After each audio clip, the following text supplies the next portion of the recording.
Hiya, boys and girls. We have three poets, as Joyce said. We're going to go alphabetical. So Kathleen McClung is number one with questions of buoyancy. One thing, probably the first thing to say about this book, she writes in forms, in a wide variety of forms, sestinas,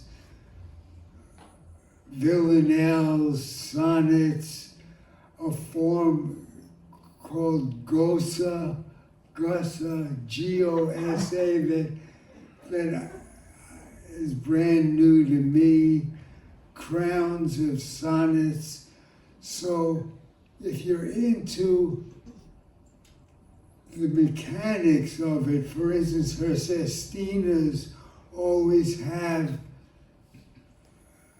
a trick of one of the closing words, and you can follow to see how she's engineered the form. But what strikes me is that these forms dissolve into the stories and the observations. She's got a wide-angle view of life, an empathetic feel for life's ironies, and so the forms dissolve into the life that animates them. So let's give her a warm welcome. Questions of buoyancy.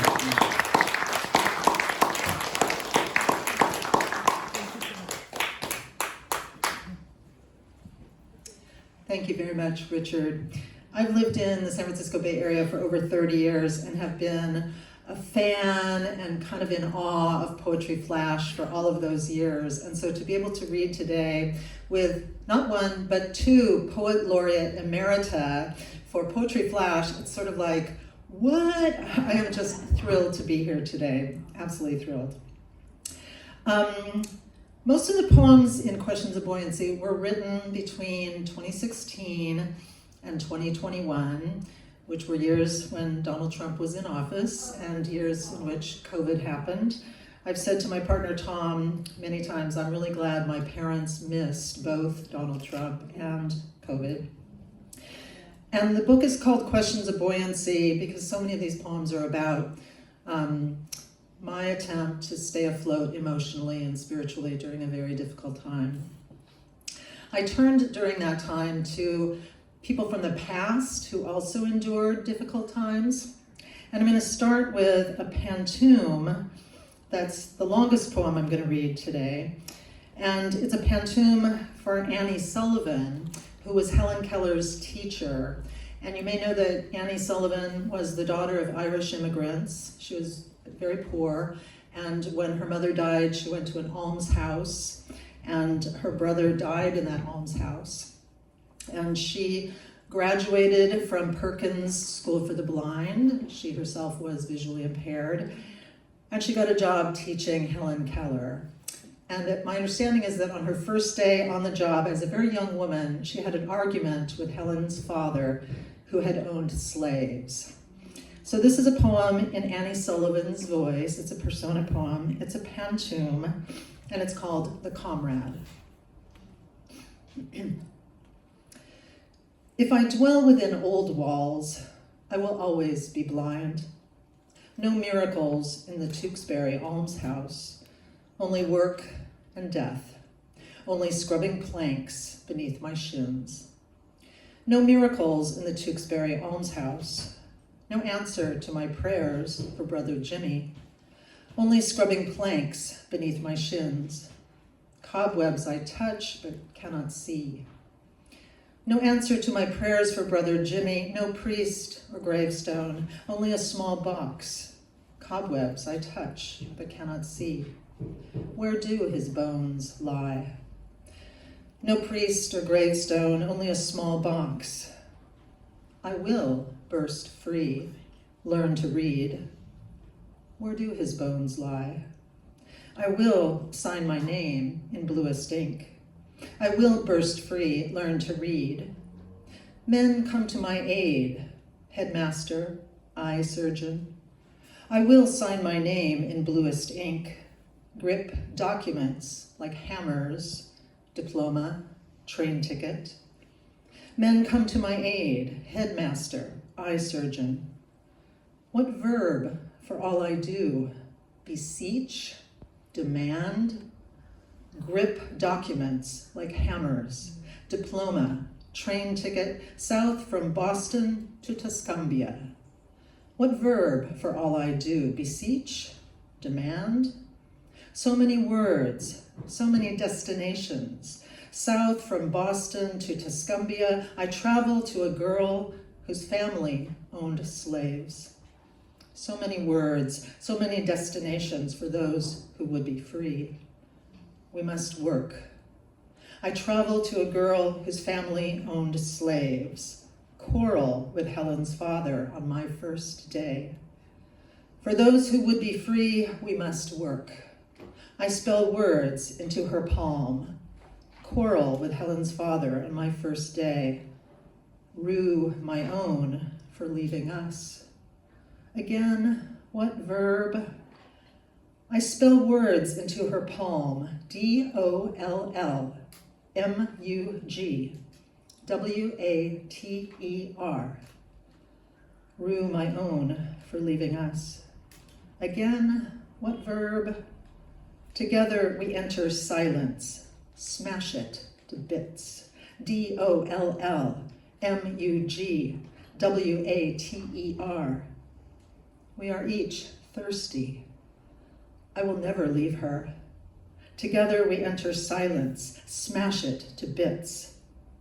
Such fine ribbons she has, and frocks and shoes. We are each thirsty. I will never leave her, never govern her. No, usher over thresholds. Such fine ribbons she has, and frocks and shoes. Braille at Perkins, Marks at Radcliffe. Never govern her, no, usher over thresholds. Suffrage rallies, Rococo theaters, union halls thick with smoke. Braille at Perkins, Marks at Radcliffe. She travels far, far from Alabama. Suffrage rallies, Rococo theaters, union halls thick with smoke. Who teaches whom? Guides these expeditions of fingertips. She travels far, far from Alabama, and I from Tewksbury. I refuse chains. Who teaches whom? Guides these expeditions of fingertips. Move and reach. Climb, discover, and pull. And I, from Tewksbury, I refuse chains. Seize more verbs, comrades and companions. Move and reach. Climb, discover, and pull. Fling open the shutters. Unfurl sentences. Bright banners. Seize more verbs, comrades and companions. We have only our hands, only love and will. Fling open the shutters, unfurl sentences, bright banners. If I dwell within old walls, I will always be blind. We have only our hands, only love and will, only work and death. Amen.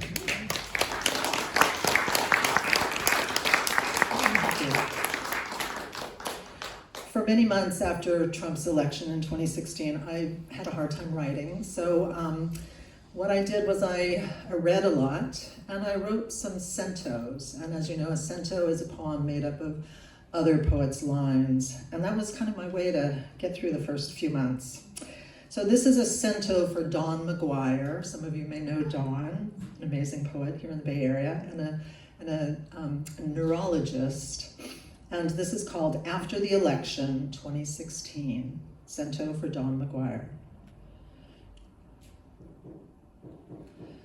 We'd each been poisoned at least once. But I know when a bird won't fly again. Some things are unbearable. Who knows why?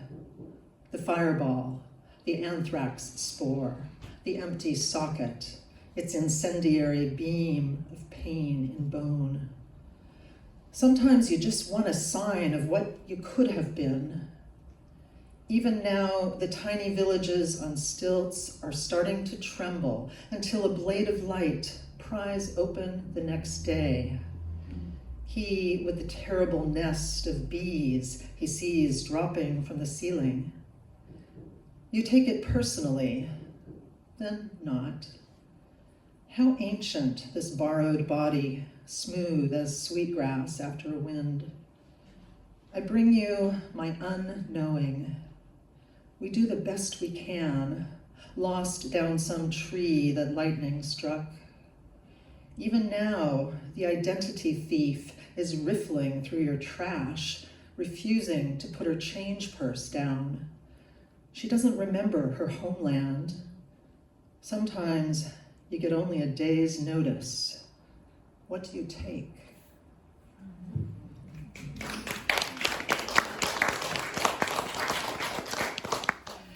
I think I'm going to read 2 COVID poems, and I don't know if we want to think a lot about COVID, but I want to honor the people, the creative people, the healthcare workers, the folks that helped me get through COVID. So this is a double sonnet called "To the Jazz Combo, Setting Up on the Sidewalk Outside the Wine Bar." Forgive me, gulping down the Cabernet and asking for my check. Forgive me, zipping up my coat and hurrying away. I mean no disrespect. A warm friendship, in fact, may well have formed in other falls, Novembers past or those to come, but not this twilight on this street.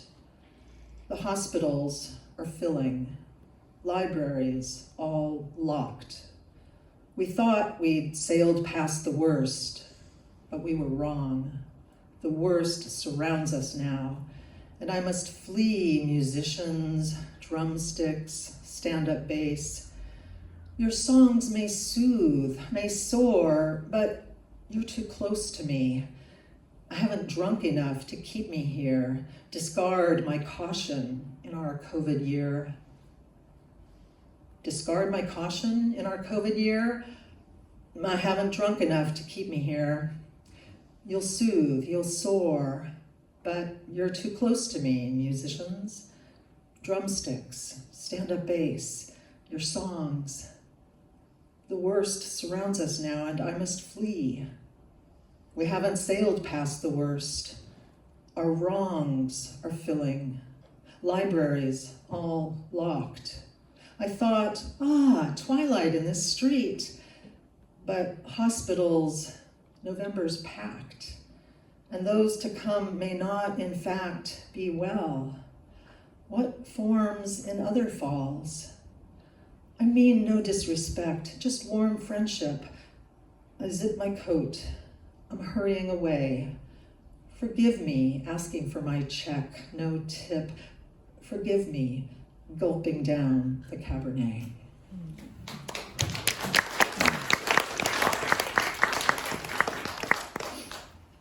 And I'm going to read a sestina now. I went a long time during COVID without seeing a dentist. And when I finally did, I was actually really happy to see this dental hygienist who cleaned my teeth. And so I wrote this poem to honor him and everyone who did healthcare the best they could during COVID. So this is called Deep Cleaning, and I have Vince Montague to thank for that title. I wrote this and shared it with my writing group, of whom Maw is a member, and I was like, what should I call this? And Vince Montague, our friend and colleague, said, how about Deep Cleaning? And so this is called Deep Cleaning. Confess. I'm derelict in certain ways. I do not floss each day, nor do I write. Oh, sure, my journal brims, complaints, checklists of bills to pay, but stanzas hide somewhere most days, resisting will. I wait them out, rejoice when, shy or bold, they sing. But back to teeth. My last clinic cleaning, months back, before a virus trampled us in ways no one imagined. No one ventured out, no hair salons. Who dared perform the rite of manicure, bikini wax, pierced ear? Clandestine services by specialists, true, got arranged. A few dental hygienists risked house calls, though.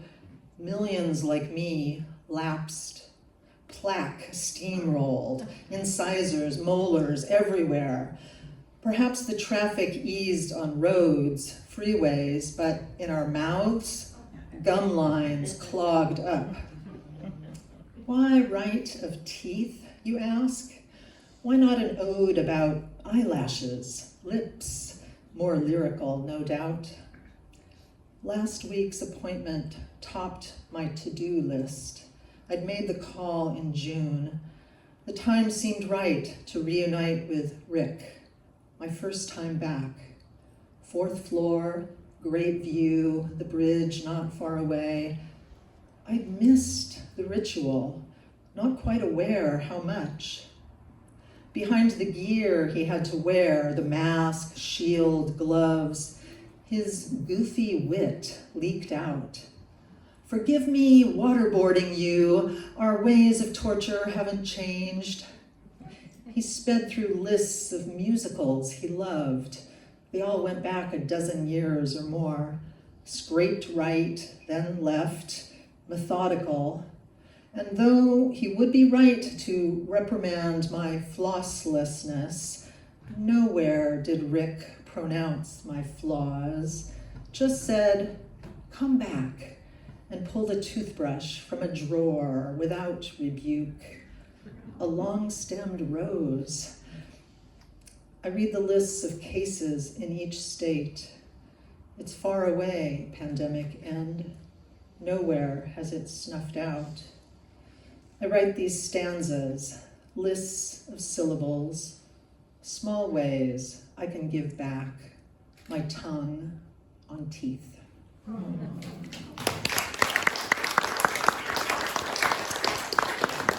And I'm going to end with the title poem, Questions of Buoyancy. What to say about this poem? I don't think I need to say anything. I'll just read it. Questions of Buoyancy. I will say I am so happy to have this painting on the cover of the book. Kate Pepper did a series of paintings of swimmers during the pandemic. She had friends send her photographs and she painted from photos. And all of these paintings exude a strength and a resiliency that I sure needed during the pandemic. So thank you to Kate Pepper. Questions of Buoyancy, and thank you all for being a great audience. The pool has no swimmers on this day in October. No one ready to cross over from the shallow end, thumbs and fingers webbed, kicking hard, imagining if she breathes just right, the glamour of gold medals around her neck, master of the butterfly. The pool has no swimmers on this day, no ponytailed girl in rubber bathing cap, folding her glasses beside a starfish towel, dabbing sea and ski on the slope of her nose, a carpet of tanning teenagers ahead, blurred limbs, transistor static on hot concrete. She got her father's myopia, his quick-burning skin, and she knows the story by heart, how he lost a contact lens in a Sacramento pool, but somehow, palms swirling cement floor, found his slim necessity, pinched it like a pearl, surfaced, triumphant, wet it with his tongue. The pool has no swimmers, and she wonders if she lost something small, a crumb or a syllable.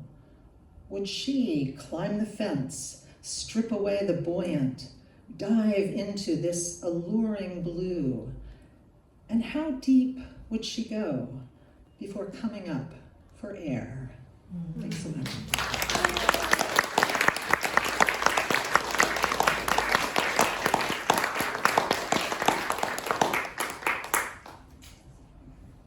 Kathleen McClung.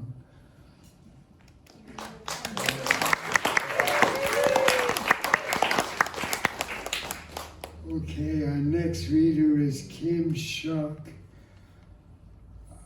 I feel almost silly in detailing her because so many of you know her, but Kim Shuck is the seventh San Francisco Laureate Emerita. She is federally registered Cherokee and Polish descent. Now this new book, Pick a Garnet to Sleep In, some of these poems are titled, but really it's a book of a voice, a big voice that's talking about everything in life, but always there's a we. She's talking to poets and poetry lovers. She says at one point, but don't we all navigate life by poem? So she's navigating life, but she's doing more than that. She's also speaking poem to power, to the mercenaries that hold us hostage, which is one of her phrases, to the missing women, to another grandma kicked to death. And the book moves basically from dark to light, so by the end, she's speaking poem to us. She's poeming us to absolution, feather by feather, as she says. So let's give her a warm welcome, Kim Shuck.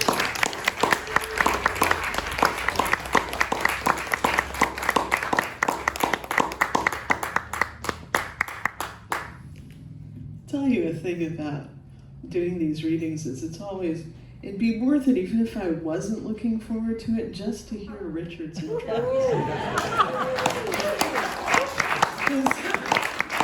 I always learn some things about myself.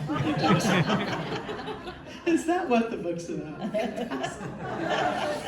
Should make you read them before I pitch them to publishers. Like Kathleen, I've been in the Bay Area for a long time. I've been here right around 60 years now. I was born in San Francisco at USF on Parnassus, which I actually didn't know until I had a child there. And they said, we have a file for you, but all it has is baby handprints. And I too looked at Poetry Flash thinking,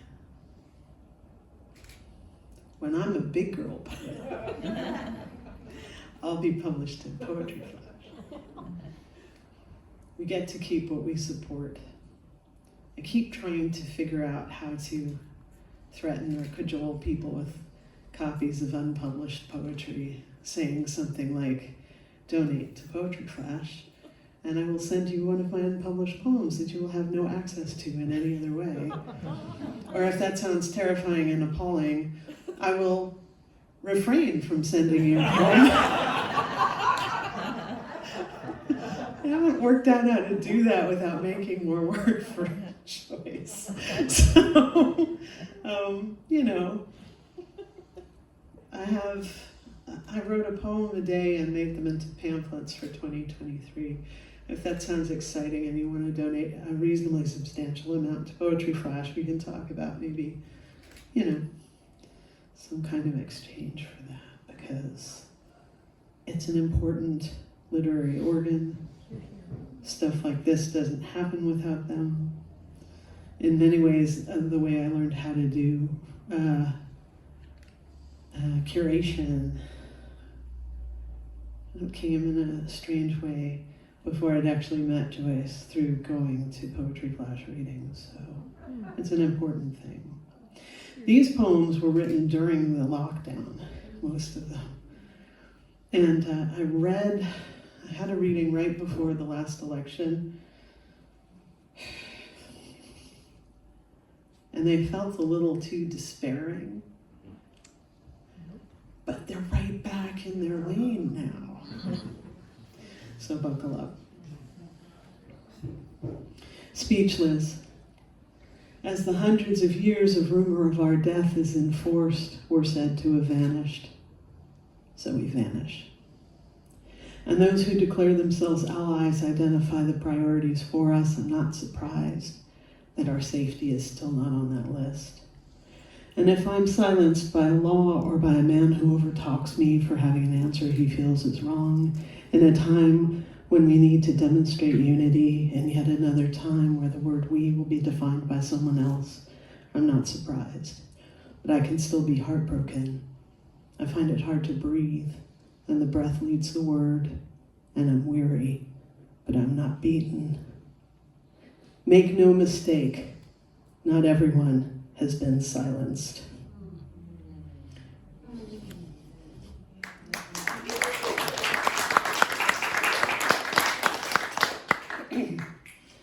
I decided it wasn't a good thing for me to stay in the house for a year. Too much contemplation is also bad. 1 hour is this for a car to slip like a seal over the hill?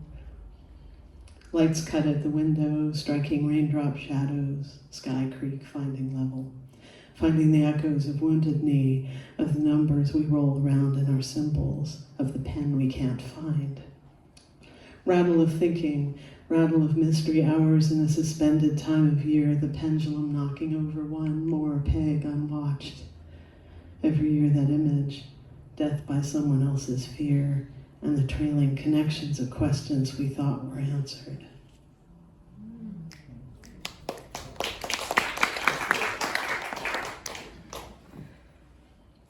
This might be slightly triggering.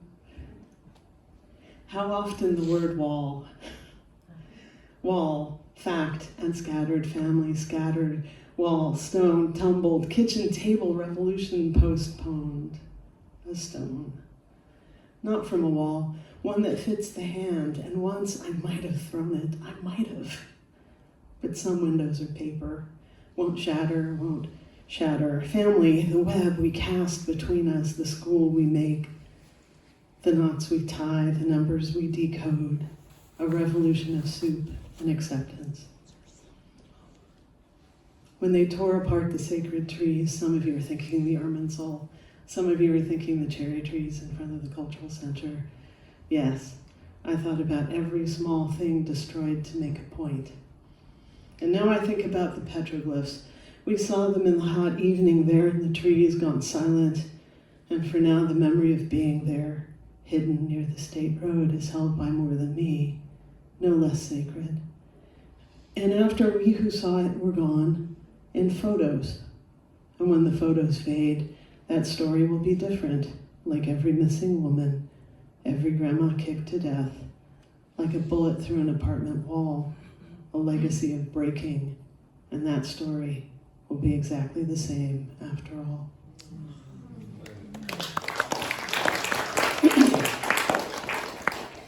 I always think you can make a straight line if you go through any two poets, and it's true. So if you have a reading, you can really pick any two people, and there's a way that works. It's trickier to do 3 at once. And although I'm not the punkest of the 3 of us, I may be the most vehement in some ways.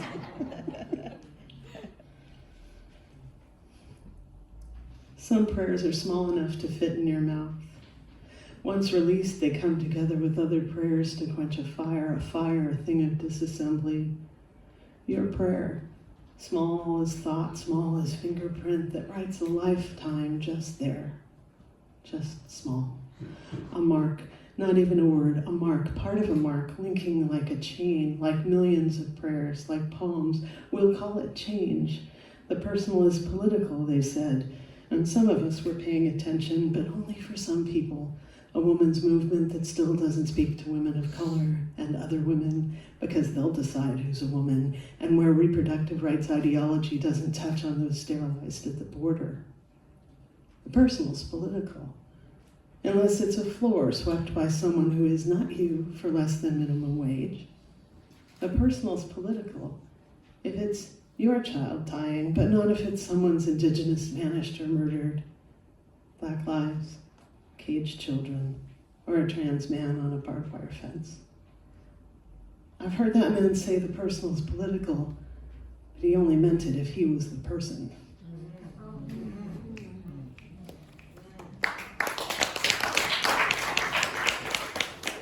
I feel obliged to applaud some of the horrible things I'm saying.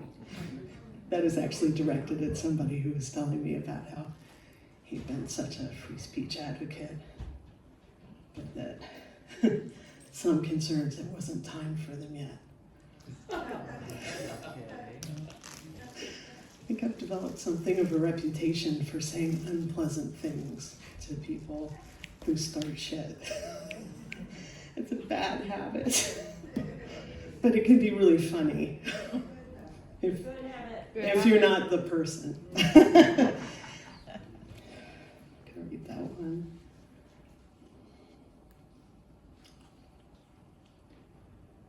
You see what I mean, though? I was reading these right before the election, and people were going, that's a bit, outspoken, and now I'm like, the applause. They come back around. I write some of these hoping that they expire. And I'm still waiting for the ones I wrote for the levee breaks in New Orleans to expire. I don't know. You can hunt the sky, the strange place you rent that isn't home, where the inside of the cupboard is painted the color of despair. That's the thing you were really looking for, because some poet looked out the window and saw a bad god in the city skyline, and another would rather be a demon than feed one. And in that sense of well-being, you feel, it'll be called delusion. Call it delusion. Make it a pet. It'll curl against the backs of your knees at night and keep you warm. And no matter how many times you say down, off, secretly you can be pleased because some musician was depressed about 60 years ago. And this year it's fashionable again. We've always suspected that a warm meal and a good book in an ugly, delightful chair might be shallow. I, for one, know I have a terrible taste in movies, that I like airplane paperbacks and potato chips. But there will always be a cherished space for someone who can identify the bullshit.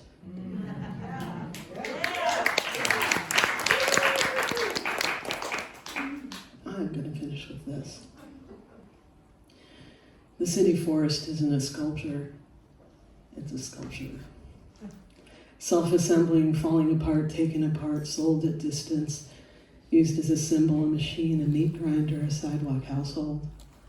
Facades that tell stories from other times, and new stories that carry no weight of symbol at all. Some, but not all, are neighbors, and the sculptures are quiet. The clicking and quiet singing runs all the way through all the hours.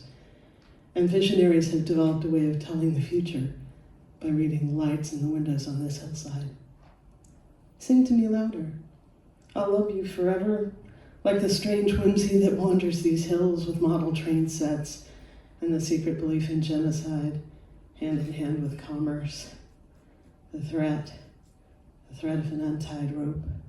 a rope made of braids cut from mocked men and women stolen from themselves, stolen from these hills, with the gold and that comforting smell of sun-warmed wildflowers and hidden water and hiding water and objects resentfully renamed. The city isn't a sculpture, it's a sculpture. The only perpetual motion machine that works, heartbroken and smug and struggling in joy, knowing it's important to pick a side, a face of the polyhedron, perched on toes by the Pacific. Say the names of the villages that were, the lakes that are, the lakes that curl wishing under schools and old churches, along with the salamanders and the bunch grass. Say the names of the toes of the shoeless, who lick this peninsula into a mammal, a sculpture, the misdrawn and misunderstood coastal sage, the quiet, overlooked bats. The city isn't a sculpture. The walls rebarred with bones, bones of stickleback and hopeful invasion. The city is self-aware. The city is a sculpture. The city is afraid of inconsequence, of ghost ships that soak in a memory of the bay, of hillsides that seep in the wet months, of stands of trees and the latest import plants. The city crawls with intention and coyotes and coy dogs and lap dogs and rats that feed on excellent garbage. The city isn't a sculpture.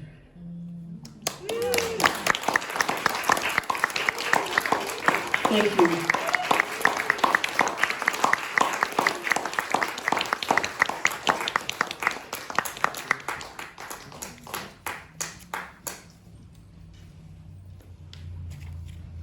Kim Shuck.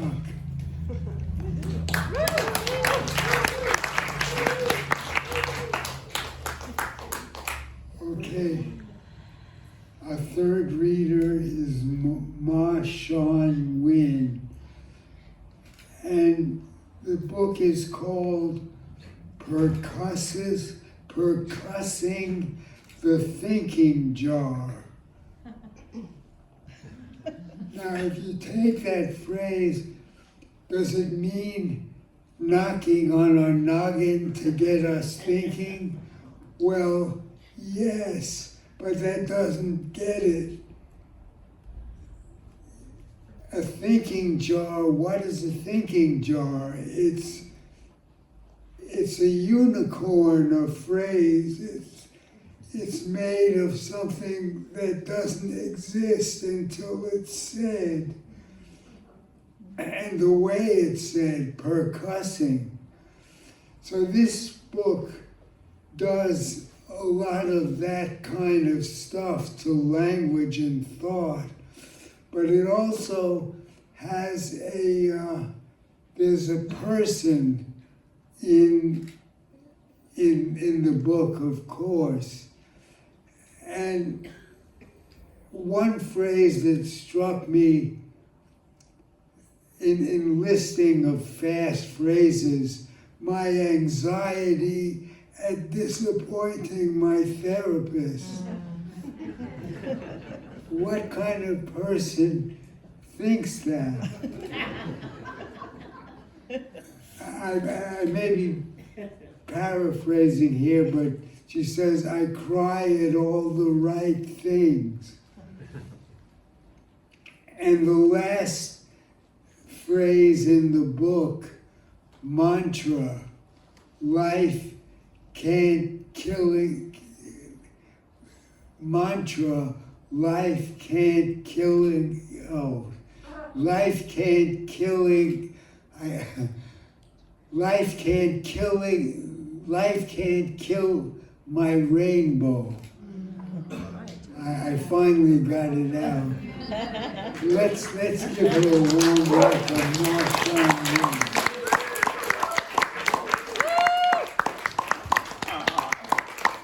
Richard, thank you for that introduction, Richard. And can I just say, I think about Richard's thoughtful and crafted introductions over all these years, all these decades. So let's give a hand to Richard for his poet's dream. And as always, a huge thank you to Joyce Jenkins and Poetry Flash. Everything. How many years? How many decades now? Poetry Flash? Over 50. Over 50 years. Amazing. And just the other day, I had a conversation with a writer friend, and we were talking about pre-internet, how we used to look at the paper printout of Poetry Flash and circle all the events we wanted to go to, and I think it's still in my storage unit, all those copies. So, it's a delight to be celebrating new books with Kim and Kathleen here at Art House. Thank you, Harold. And I'd like to read some poems from my new book, but I'd like to thank Rusty and Laura from Amidon, and carrying Rusty in my heart right now. And I wanted to share a short description about my book. So at the start of the quarantine of spring 2020, locked down as we were, I sometimes felt as if I were trapped in my mind, which I called my thinking jar, in answer to your question. I channeled my energies and worries into multiple notebooks, cataloging dreams, observations, sensations, and memories. In the logging and listing of the fragments of my monkey mind, I was ultimately able to let go and lighten some of the mental and emotional overload. Revisiting my notebooks revealed patterns that led to a new poetic form I came to call a thought log, and there are 26 of them in the book. From there, I began to write log thoughts, blood pressure logs, sleep logs, and other types of logs, along with a number of standalone poems. So I'm going to begin with the thinking jar. Okay. The thinking jar. I dab viridian green on eyelids. A gnat hums. In the factory, an opera is born. On the shed, an owlet broods in shade. I knit a shawl of cadmium orange. Blizzard blue swirls as meerkats emerge. I swoon alone. Amber sky space. I bathe in mint. A mole in the bush. Thank you.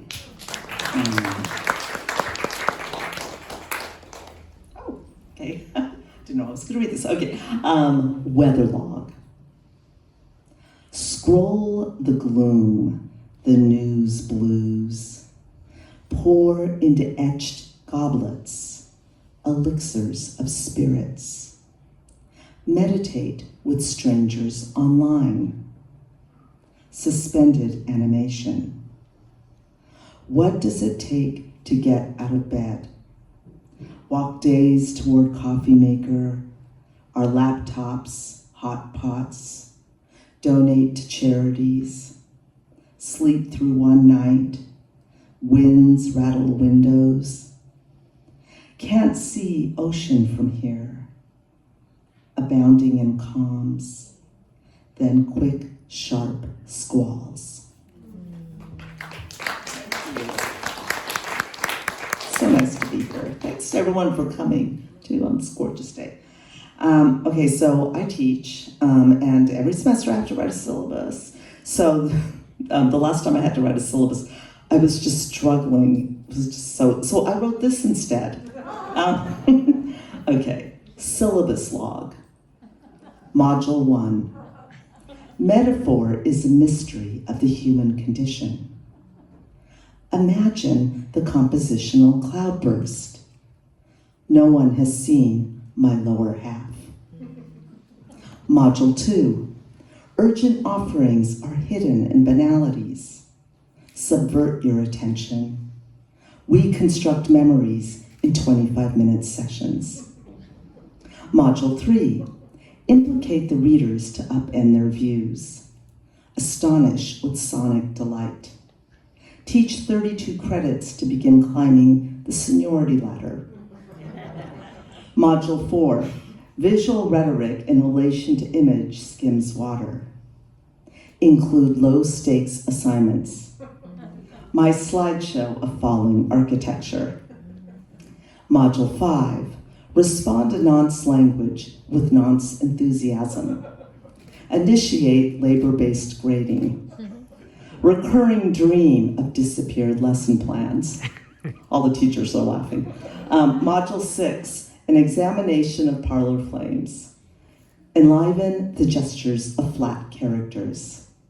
I revise my POV while brushing my teeth. Module 7, how to archive lost scenarios.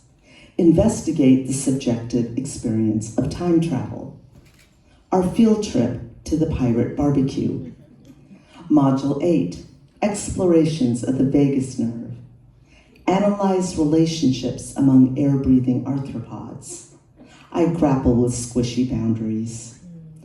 Module 9, developing close underwater reading skills. Inhabit painterly realms of the otherworld. Our prerequisites lament. Module 10, ruminations on post-capitalist mindsets. Engage with bamboo similes. I loosen grip on desired income. Module 11, revision of initial response to pineapple jam. Superficiality characterizes these A+ essays. Safe in our plastics, we develop enticing titles. Module 12, how do we navigate intention and receptivity? The body presents the complication that sets the plot in motion. Review feedback on third nightmare. Module 13, and now we're getting to the end of the semester. Unmasked definitions of reimagined disciplines. Note that 4 absences will result in ailing chickens. Differing types of engagement with leg veins. Module 14, some evidence of smelling strategies.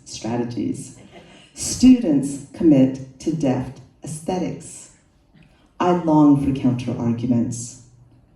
Module 15, division of product and process must be blurred. Post-its of confessions on whiteboard. Bring to class an object that fuses abstraction and glow. Thank you. It was a long semester. Okay, so, and this is entitled Catalog. So I have a series, there are a lot of series in this book, and one series is Catalog. Catalog. Text caregiver, Tiger Bomb is on the way. Listen to neighbor talk about the norovirus. Drink water from a My Melody glass. Stand on balcony, soak up sun. Remember dad saying to mom, have you taken a shower yet? Regret repeating myself to tea. Stir fry white rice and 2 eggs for comfort. Read news report on right-wing talk show host getting fired. Hear high winds outside picture window. Worry about flash floods in Rwanda. Complete 2 sets of 6 side stretches. Feel guilty about unanswered phone calls. Thank you. Yeah, this is kind of my pandemic book. Okay, this is one of my thought logs. Thought log.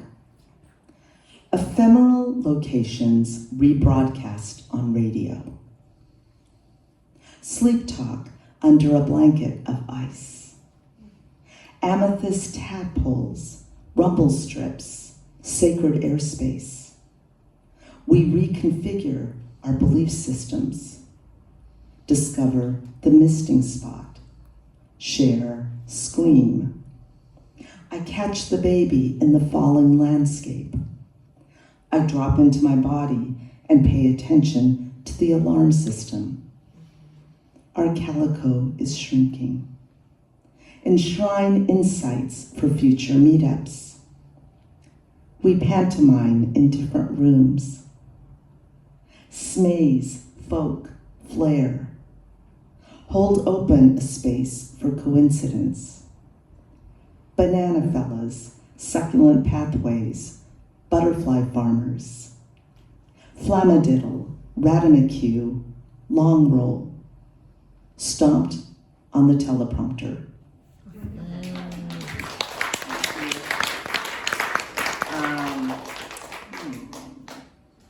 Okay, I'm gonna read this. I wasn't sure. It's not that long, but it's on different pages. But there, you can see right here, blood pressure log. So this poem arose. Kaiser asked me to, note my blood pressure for 3 weeks, and then Tom had to do it. So we were both, noting our blood pressure 3 times a day, and I was just like, oh my God, these numbers. They could be a poem. So I started writing to my blood pressure or our blood pressure readings. Isn't that exciting? Okay, blood pressure logs. Astor Revolution. Brothers stopped at the border. Dying Coral Emporium. Director calls. Don't wear stripes. Blood pressure. 130/88. Sparrow hopping on one leg. Blood pressure 141/83. Rigor hum, pastor spells. Boss says, can you quit already? Welcome to the chaos party. C and I go to Marshall's 1 week before my surgery date. I want something fuzzy to lounge in. New pajamas patterned with pink cats in space. Experience landfill guilt. Last night I dreamt I was kidnapped by a health cult. The leader insisted I drink a potion made of crushed wood chips. I wanted to escape. Then I wanted to stay. The RN instructs. No Motrin, Advil, Aleve, ibuprofen, Tylenol, okay. Nurse advises, use tea bag as gauze. I long for kind bones. Fuzz trapped in the hollow. Grunt crate. Blood pressure 127/86. Dental technician digs. Blood pressure 138/94. Flesh flotsam. Life coach offers. Never too old. Crows brawl overhead. Oh, it's continuing. Sorry. This morning I have my weekly writing date with A. She's wearing a knitted maroon cap. We share stories about medical procedures. T and I take our blood pressure, 143/86, 150/94. Kaiser advises to sit up straight with feet on the floor. Wait 5 minutes, try again. To-do list. Download Calm app, wash sheets, pre-op vid appointment, buy stamps, call HR, lift weights. I talked to my sister on the phone and ask her to make sure T is okay. She's annoyed. Of course, she says, he's family. C and I go to a German deli in El Cerrito Plaza, the junket. C orders a sun-dried tomato and cream cheese sandwich, and I a lentil avocado on sourdough. She tells me her cousin died of ovarian cancer. Popcorning on ether grid. Blood pressure 108/79. Clover scrim, bee hair. Sister whispers, avoid the cupcakes. A visit to Fallout Island. Notice dew on whisker. Boba colts. Puppy fever galore. Blood pressure 119/81. Neighbor reveals time capsule found. My belly is round, hard, size of a fortune teller's orb. An assistant takes my blood pressure 3 times. At the gynecologist's office, I reference that scene from the first Alien. The doctor doesn't smile. I read that the junket is closing. 2 words on the back of the receipt. Drink water. Thank you so much, everyone.